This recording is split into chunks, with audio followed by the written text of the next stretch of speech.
Bueno, hoy estamos con un invitado muy especial. Él es actor, apasionado por la enseñanza de su arte y director de teatro. No tengo tanta responsabilidad. Siento que uno, para medírsele a dirigir, tiene que tener una dosis de paciencia impresionante y de compasión, y yo no soy tan compasivo o tan tirano. Entonces, me gusta, sí, de alguna forma asesorar a directores por la técnica de improvisación. Me gusta hablar con el director y proponerle ejercicios para que el actor empiece a soltar lo que necesite, pero tener la responsabilidad de la puesta en escena y la música, y si va acá o son siete, no, no, no, todavía. Bueno, Bernardo, ¿y cuánto llevas tú en esto de la actuación? En esto de la actuación, estaba haciendo cuentas y cumplo 29 años, 30 años ahorita. Primero, después obviamente de las obras de colegio que uno hace y de caracterizarse como el principito o hacer todas las fábulas que lo ponen a hacer a uno en cuarto y quinto de primaria. Lo primero que hice fue televisión en una serie que se llamaba Amar y Vivir, y eso es 88, 89, ya para el año entrante son 30 años de carrera. Uf, ¿Quién la ya carrera? 30 años. Bueno, y cuéntanos tú, ¿por qué escogiste esta carrera? Yo, esto es un cliché, pero esta carrera lo escoge a uno. Cuando la influencia de los padres, de los amigos de los padres, de las inquietudes que le empiezan a uno a surgir conforme se va adentrando en este mundo, o bien lo terminas detestando o amando. Yo siento que no hay un punto medio, ¿sí? Porque eso finalmente, si uno hace las cosas sin pasión, se vuelve mediocre, Sí. creo. Y en ese orden de ideas, yendo a ensayos, acompañando a mi mamá a giras. Mi mamá se llamaba Maguso, mi papá era Fernando García, él fue actor de muchas obras de Fabio Rubiano. Eh, Encontré una cosa que me ha permitido seguir trabajando, y es la capacidad de juego. ¿Sí? Entonces, en ese orden de ideas, no pasé por alto la oportunidad de querer seguir divirtiéndome, y de eso hacer la materia de mi carrera, ¿no? La imaginación y la fantasía. Eso fue lo que más me llamó la atención, saber que mi mamá contaba historias, que mi papá contaba historias, y ver la reacción de la gente. Entonces eso me parece apasionante, la condición humana, ¿no? Conocer cuando un individuo está sometido a presiones y a circunstancias que afortunadamente nosotros nunca llegaremos a vivir, ¿sí? Lo que dice Declan Donnellan, y es que ninguno de nuestros riesgos, es decir, de lo que nosotros arriesgamos o apostamos en escena, se va a parecer a los dilemas de nuestros personajes, ¿sí? O no sé si su novia le ha dicho, ven, matemos al rey de Escocia porque quiero que tú seas el nuevo, ¿sí? Entonces, en ese orden de ideas, imaginar y jugar es lo que me enganchó de esta profesión. Bueno, y cuando tú escogiste esa carrera, ¿recibiste muchas críticas por esa elección? Cuando uno asume una carrera o una decisión de vida, uno debe estar dispuesto a recibir todo tipo de críticas. Uno debe estar abierto a que detesten la actuación de uno, que le parezca un actorcete de televisión o un semifamoso. A donde quiero ir es, si usted quiere sacarle provecho a su carrera, también debe saber filtrar qué tipo de críticas va a recibir. Y si el marco de referencia interno, es decir, lo que yo pienso de mí, mi desempeño, choca con, con el contexto, pues también es una oportunidad de reevaluar qué es lo que le está pasando al contexto o qué es lo que le está pasando a uno. Entonces, mi mamá, yo recibía críticas de mi mamá, es porque no está estudiando, porque no está leyendo, o va a calentar, o si yo hice parte del grupo de teatro del colegio donde yo estudiaba, y ella era la directora. Entonces ella tenía una manera muy sutil de dirigir, cogía las llaves, el manojo de llaves del teatro, y si no le empezaba a gustar la escena, uno empezaba a sentir el... Y si no le gustaba, le terminaba tirando las llaves. Lo chévere de la vaina es que mi mamá tenía muy mala puntería, entonces nunca le pegaba nada, pero el sentido de alerta, eso sí, ese tipo de críticas de ferretería, es decir, de un manojo de llaves, también son importantes, ¿vale? Finalmente, toda carrera, usted diseñando puentes, haciendo cirugía de corazón abierto, es cómo me veo yo ahí, ¿sí? Y también lo que el mundo piense, porque si usted ama cantar, pero si cada vez que canta llueve y es mal, pues su mamá le dice que mi hijito canta divino, pero de pronto hay que buscar otra opinión. Ahí es donde uno dice, ok, listo, yo busco otra línea de trabajo. Pero si la pasión hace que yo me despierte con ganas de entrenar y de leer y hacer todo eso, las críticas van a pasar a un lado. Entonces hay que aprovechar, como toda circunstancia. Bueno, y para ti, ¿qué tan importante es el arte en la sociedad? Pues creo que esa pregunta se contesta a sí misma.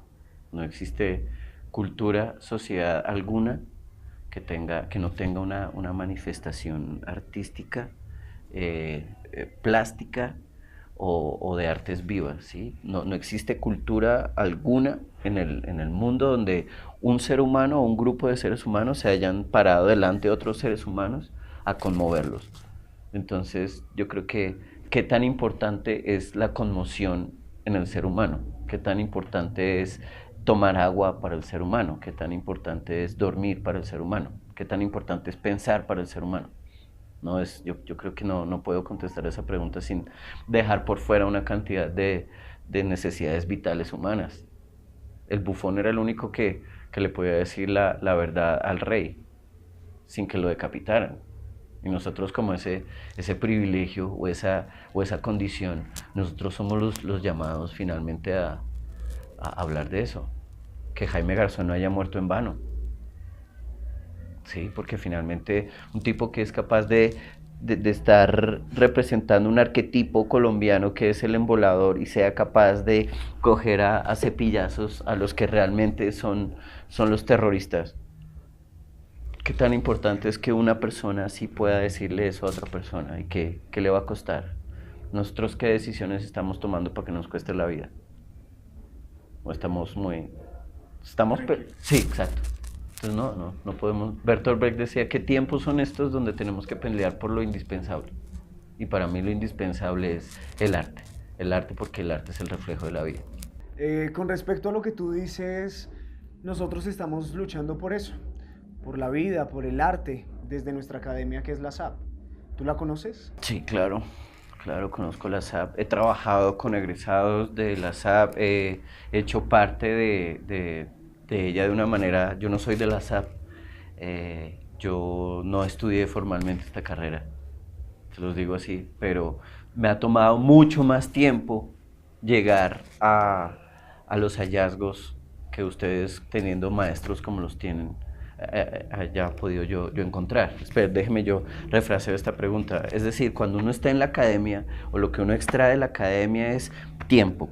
Es decir, a uno sin la academia le hubiera tomado más tiempo cometer los mismos errores. La idea de la academia es que usted pueda eliminar esos errores para que ese flujo de su conocimiento y de su educación ocurra en un menor tiempo para usted usufructuar más su vida, ¿no? Porque finalmente nosotros somos nuestro cuerpo, nuestro gesto, nuestra voz.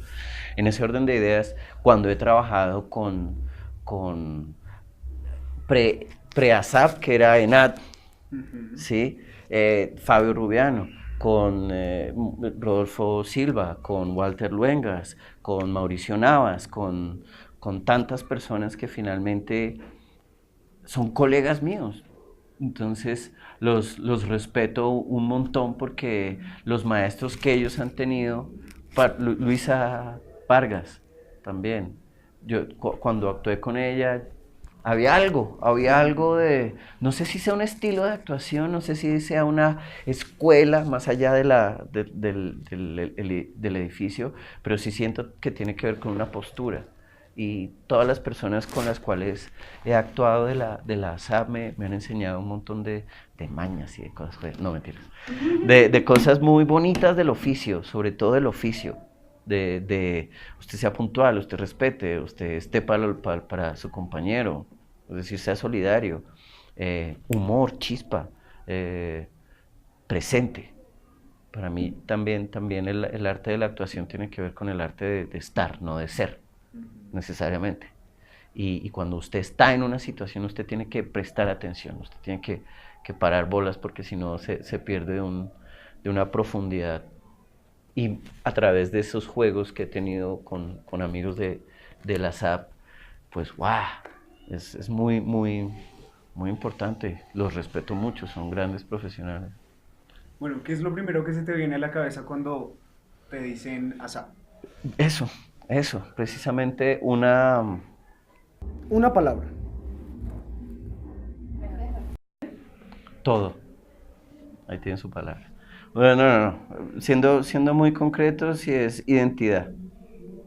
Identidad en términos de uno poder identificar un tipo de actuación, un tipo de referentes, universos e imaginarios. Son muchas palabras ahí, pero quiero hacerlo lo más condensado posible. Sí, es una identidad clara, cultural, artística, histriónica, no sé, creo que tiene que ver mucho por ahí. Bueno, Bernardo, y ya que hemos estado hablando un poco acerca de la SAP, ¿tú conoces la condición en la que se encuentra nuestra facultad? Sí, Sofía Bejarano, eh, asistí a una obra de ella en un centro comercial, se me olvida en este momento, creo que son Las Convulsiones,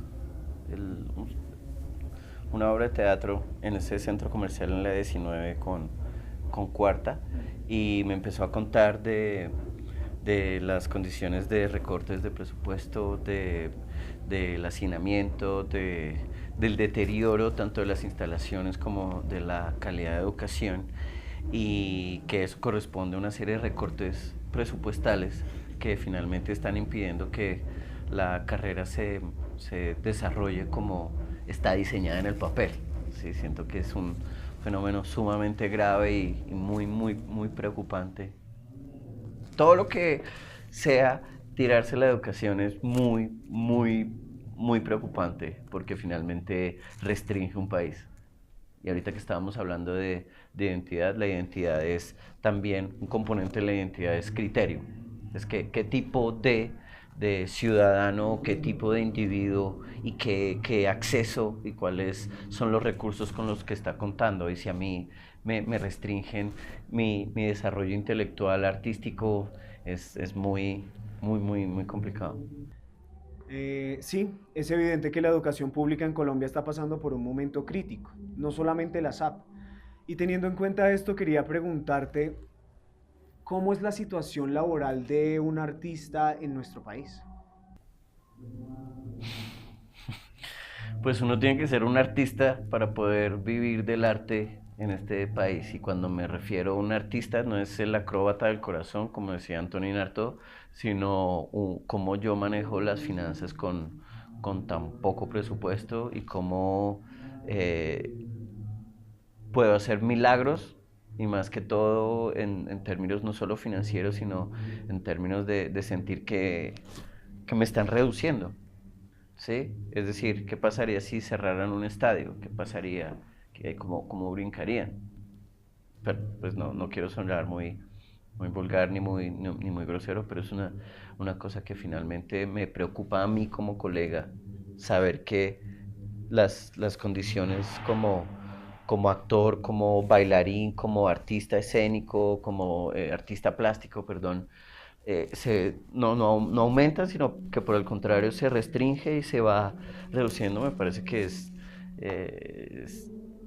macabro. Me parece, no estoy diciendo que esta carrera no se pueda vivir, se puede vivir muy bien y uno puede aprender cosas y puede viajar y hay un montón de recursos. Ojo que esto no es el discurso lastimero de pobrecito yo que tengo que estrujarme en el Transmilenio, no. No, porque tengo amigos que han viajado, que han conocido, que han recibido becas y es una gran oportunidad finalmente de ser inteligente desde ese ámbito, desde lo financiero, digámoslo ahí. En ese orden de ideas uno, si tiene, si uno también viera la economía como un arte, uno también puede volverse un artista de eso. ¿Sí me va a entender? Es Ujú, decir, sí. economía para mí es el arte del flujo. ¿Sí? Entra aquí, sale allá, construyo algo, me voy de acá. En ese orden de ideas, ¿cómo finalmente cuento yo con recursos? Sí, recursos no solo es plata, recursos es, a mí la ropa me la pone una marca o a mí los tiquetes, Fanny Mickey era la artista de eso por excelencia, porque ¿quién le decía no a esa señora? ¿me entiende? Y si no era plata, era un hotel, si no era hotel, eran unos viajes, o cada una de las empresas que en cierto momento puso plata o invirtió en el Ibero, que también es una cosa que uno también dice, ¿cómo llegamos a este punto? ¿No? Porque toda la crisis del festival versus Fundación Teatro Nacional, todo lo que está ocurriendo con eso es muy complicado. Y cuando usted prioriza los intereses particulares sobre la cultura de un país, hay algo que está, hay como algo está podrido en Dinamarca, a los Hamlet. Sí, sí, algo está fallando muy serio y por intereses muy particulares y muy alejados de este contexto que a nosotros nos mueve el alma y nosotros no podemos dejar que se metan con nuestras pasiones. Ahí vuelvo y les digo, ¿qué pasa si cerraran el estadio? ¿Qué pasaría? Estamos cumpliendo los 125 años del Teatro Colón. He tenido varias oportunidades de estar pisando tanto escenario como la platea o el gallinero, lo que sé. Yo digo, a mí me cierran un teatro y a mí se me muere el páncreas, un pedacito de eso. Y yo tengo 40, ustedes tendrán 21, 18. Ya gente los está mirando a ustedes. A mí me miran y me dicen, este la logró, este no lo logró, pudo, no se pudo. Sí, la responsabilidad de uno también tiene que ver con que las otras personas que están modelando de usted, modelando en términos de qué están observando de usted. Es una responsabilidad y una oportunidad preciosa o catastrófica, siento yo. Sí, tienes razón. Bueno, ¿y qué piensas acerca de la economía naranja? Creo que es una oportunidad. Creo que es una oportunidad que debe beneficiar a todas partes, a todas las partes. Debe ser ecuánime, ¿vale? Y siento que si se vuelve un asunto político o que restrinja a una población que igual quiere manifestarse, creo que no. No sé, habría que revisar muchos temas de esa ley naranja para que todos nos sintiéramos satisfechos. Lo que no debe pasar es lo que vuelvo a decir hace un momento, y es que usted no puede permitir que eso se vuelva el caballito de batalla de un político o que empiece a excluir a gremios o sectores porque no tienen las mismas oportunidades. Yo creo que paz, equidad y ¿cómo son el lema del gobierno? Paz, equidad y educación. Yo creo que si nosotros extraemos ese principio y lo aplicamos en la economía de esa franja naranja, creo que ganamos un montón. Creo que se podrían abrir nuevas plazas de trabajo, creo que habría maneras muy justas de que todos tuvieran un espacio de representación. Bueno, ya hemos hablado de que la situación para un artista en este país es muy compleja, pero ¿qué podríamos hacer para mejorar eso? Desde la persona que está viéndonos a través de la televisión, desde la persona que tal vez no ve televisión, desde la persona que va a cine, desde cualquier colombiano. Esto ya lo dijo alguien o lo pensó alguien, imaginen una sociedad sin Picassos, imaginen una sociedad sin Sergio Cabrera, sin Jaime Garzón, imaginen una sociedad sin Vicky Hernández, sin personas que finalmente nos han enseñado, o nos enseñado en términos de, nos han hecho ver un componente de nuestra cultura que sin eso nuestra vida sería súper harta. Yo no sé cuántas especies de aves hay en el mundo, no soy ornitólogo, pero sería muy harto que un ave que uno le gusta por su trino o por su color dejara de existir, ¿sí? ¿Y qué puedo hacer yo en cuanto a eso? Reunirme, armar equipos. Por el mal cliché de la rosca, pues si uno saca lo positivo de la rosca es armarse un equipo de trabajo con el cual usted fluye un montón. O sea, no nade solo, ¿sí? Estén juntos, armen equipos, sea lo mejor en lo que usted hace. En términos, si a usted le gusta diseñar, usted va a dejar el azul que usted necesita y va a componer lo que sea. Y usted como bailarín, si necesita hacer la pirueta, si tiene que hacer todo el estiramiento diario para que el aductor no se le friegue o el hombro no se le salga o nosotros no nos pifiemos, pues nosotros tenemos una oportunidad preciosa y es ama el arte en ti y no te ames a ti en el arte, ¿no? Lo que decía Stanislavski. Y en ese orden de ideas, si yo habito ese gran universo que es la música o la actuación, pues la manera más responsable es hacerlo a profundidad. A profundidad. Yo ahorita, hace un año y medio, vengo trabajando con Lorena Briscoe, que es una directora argentina que ha tenido una gran trayectoria en Europa, en Argentina, y finalmente cuando uno se da cuenta que las mismas inquietudes al otro lado del planeta son las mismas que uno tiene, uno se da cuenta que los equipos de trabajo pueden volverse diversos, pueden volverse ricos en términos de lo que aportan. Para mí, parte de lo que me llama mucho la atención de enseñar es aprender de lo que el alumno o el aprendiz o el pupilo están ahí, porque necesitamos imaginarios. Yo necesito conocer cuáles son los imaginarios, porque finalmente seguimos dedicándonos a lo mismo, y es conmover a la gente con una pieza de danza o con un stage, con el movimiento, con la actuación. Entonces unámonos, saquémonos provecho. Como nos dice en la improvisación, no es hágame famoso, sino cómo lo hago famoso. ¿Sí? A mí también he estudiado tanto la técnica de improvisación porque me llama la atención eso. ¿Sí? La gimnasia mental en términos de cómo lo hago usted lucir bien. ¿Sí? Que si uno extrae esos principios a cosas más allá de lo artístico, pues es más bonito todo, creo. ¿No? Como dice el Javier Gutiérrez, puede que sea un gesto colectivo, pero el viaje es individual. Cada uno tiene algo que aprender. Bueno, Max, muchísimas gracias entonces por acompañarnos, por entregarnos un poquito de tu sabiduría. Nosotros aquí somos estudiantes y estamos abiertos a escuchar muchas cosas de las personas que ya llevan mucho tiempo en esto. Gracias por lo de mucho tiempo, gracias. Es mucho tiempo, mucho tiempo.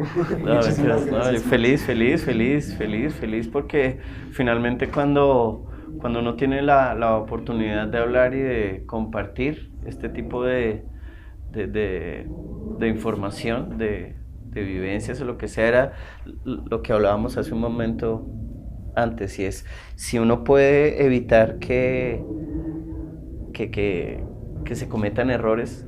O sea, los errores están ahí y los errores finalmente son oportunidades, pero si yo puedo salvar ciertos obstáculos que me permiten llegar a entender cosas más temprano puedo empezar a usufructuarlas. ¿Sí? Es decir, a lograr extraer todo el jugo que tiene eso. Entonces, estos espacios son para que pensemos, para que nos movilicemos y para que finalmente hagamos algo. La historia no es una cosa de los libros, la historia es una cosa que se está construyendo con cada segundo que pasa. Entonces, carpe diem. Soy Bernardo García y estamos unidos por una misma causa, la misma causa de hacer visible la ASAP, la Academia Superior de Artes de Bogotá. Es una extraordinaria experiencia, es una fantástica oportunidad para darnos cuenta que la Academia Superior de Artes de Bogotá somos todos. Conozca, entre a la página, vaya a las obras, dése cuenta que ahí hay danza, hay plásticas, está énfasis en dirección. Seamos muy concretos con eso. La música también es un componente importantísimo. La vida sin el arte es lo mismo que la vida sin el agua, es decir, es imposible, es una necesidad vital. Así que unidos por una misma causa. La guerra la mato sin darle un balazo a la guerra, le dan miedo los abrazos. La guerra con camuflaje se viste, así nadie ve cuando se pone triste. La guerra pierde toda su lucha cuando